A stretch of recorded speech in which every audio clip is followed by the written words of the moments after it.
Nous sommes le 12 mai 2024, nous sommes au cinéma Pathé Opéra Premier pour assister à la projection exceptionnelle d'un documentaire qui s'appelle Kangxi et Louis XIV. C'est un film qui fait partie des 10 films qui seront projetés à partir de demain dans le cadre de la 10e édition du Festival du cinéma chinois en France.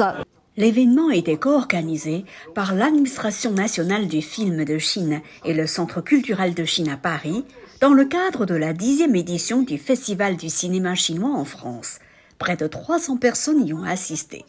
Parmi les invités d'honneur, Lu Shaiye, ambassadeur de Chine en France, et son épouse Wang Liwen, ainsi que Yan Zhenquan, ministre conseiller culturel de l'ambassade de Chine en France.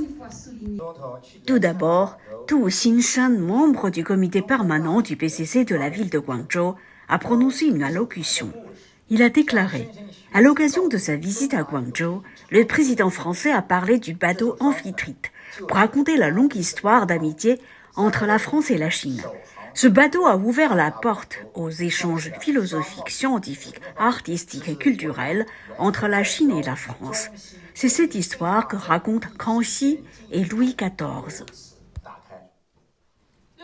À son tour, Chen Jiacheng, producteur de Kangxi et Louis XIV et directeur de la télévision de Guangzhou, a pris la parole. Il a déclaré « Kangxi et Louis XIV est une coproduction sino-française réalisée en l'honneur du 60e anniversaire de l'établissement des relations diplomatiques entre la Chine et la France. Il y a plus de 300 ans, le roi Louis XIV a envoyé en Chine 6 mathématiciens pour rencontrer l'empereur Kangxi, ce qui a permis de créer des échanges entre deux grands pays au niveau scientifique, commercial et dans le domaine de la pensée. D'où la diffusion du savoir occidental à l'Est et la passion pour la Chine en Europe. Pour sa part, Isabelle Glachan, représentante en Chine d'Unifrance, organisme chargé de la promotion et de l'exportation du cinéma français dans le monde, a déclaré « Le film documentaire de ce soir est à l'image des échanges culturels entre nos deux pays. C'est une coproduction franco-chinoise et il a pour sujet notre histoire commune.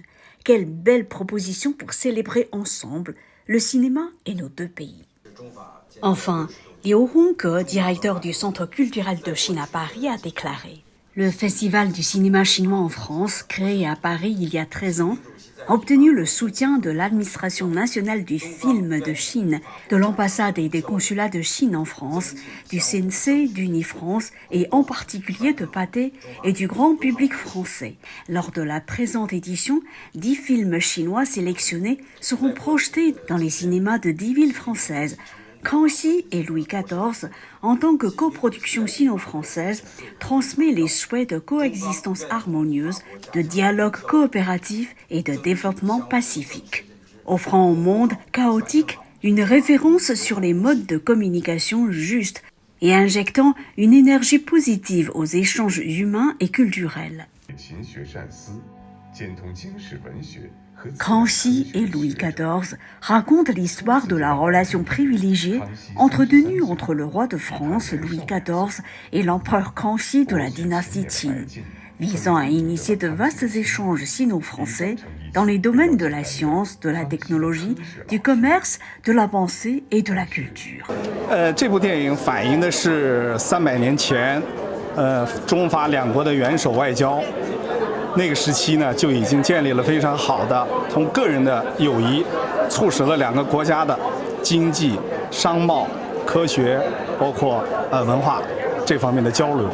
那么放到今天的话，应该是具有现实意义的。 6 mathématiciens du roi sont alors envoyés par le souverain français à la cour de l'empereur de Chine. Cette coopération scientifique donne naissance à la première carte complète du palais impérial. Les deux monarques vont collaborer activement, contribuant ainsi à la connaissance mutuelle entre les deux grandes civilisations orientales et occidentales. L'importance de cette coopération est considérable. Elle est à l'origine de ce que l'on appela au XVIIIe siècle la passion pour la Chine en Europe, avec notamment l'introduction d'un grand nombre de classiques chinois et, en réciprocité, la diffusion du savoir occidental à l'Est. Cette coopération est également à l'origine du développement des échanges commerciaux entre les deux pays.